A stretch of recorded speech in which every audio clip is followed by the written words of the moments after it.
Letters of John Nelson Darby, Volume 1, Letter 254E, of 1031.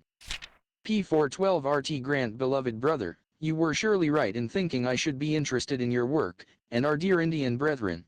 Most rejoiced am I at the blessing. May we rejoice with trembling, yet without distrusting him who watches over the flock.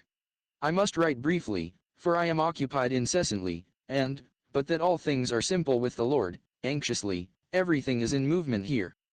The first thing would surely be to have the New Testament, yet it is difficult without being master of the language. A word makes such a difference sometimes, but, if you can do it, certainly I would try bit by bit the most important parts that could bring them on, as Romans, Ephesians, Luke and John, then Hebrews and 1 John. Hymns are more important than we often suppose, because the affections get engaged religiously with what is incorrect, so that if you could, I would translate the ones we have. If not possible, I would correct the others, which at any rate would hinder a part of their associations of heart with false doctrine. Such very often are the expression of, and stop the heart at, an inferior state of soul. I am in Ireland for the moment. Many have worked about, independently formed gatherings, or others after them, know little of the unity of the body, though some have now learned it. There is a great deal of looseness and good nature in Irish habits of thinking, and loose meetings, besides the Bethesda, neutrals but loose and bad enough. This most have quite escaped, but it had in his complicated matters, because many inquirers who have no principle do not know where to go. Many admit we are right, but are afraid of committing themselves. Of course, those who like looseness work hard at these. I prefer keeping quiet, assured I am on right ground, and waiting on the Lord to teach them. But one day I was from 8:30 in the morning to 9 at night talking, with only an hour's intermission, glad the last hour and a half to lecture, for I was simply bringing out Christ. But we have very nice reading meetings, crammed with inquirers, the movement and stir is remarkable, and of course opposition bitter enough sometimes. The reproach is on our meeting, of course, but that is well, anything loose or evil, says the world, but that.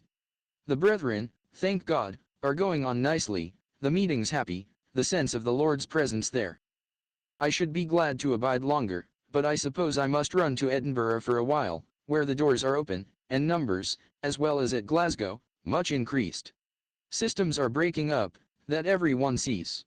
I think more zeal and devotedness in the brethren here would not have left the field open for everything as it is. In Dublin there is a large gathering, still all was, save just there, for a long time a good deal asleep on every side, and when the awakening came, all had to be formed as it were, and the church little known, even with Belet it was the family. The dead state of neutrals is owned on all hands, and where there is life they leave, or are very uneasy, which sometimes shews itself in anger against me, but several of those amongst them have learnt what the church is, and are very unhappy at seeing it held among us, and denied among them. One looks up to the Lord and trusts him. The brethren in Canada must forgive me if I have not written to them as much as I would. I always long to hear from them. Your own letter interested many. They are interested naturally at the thought of Indians making head among themselves. I have not yet been able to read all the letters I have. This fortnight I have answered 60. The last volume of Synopsis is finished. John is out in Acts partly with the printer. I have gone through the whole of church history, popes, and councils. What a history! How good the Lord is, but how it throws the church of God outside, in one sense, all that is called so. But things are riper than you are aware of, I think, in Canada. Grace and peace be with you, dear brother. Affectionately yours in our blessed Lord. Dear Trotter is gone to the Lord. As to mere numbers, they are very largely increased.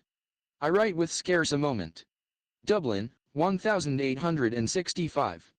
51254E.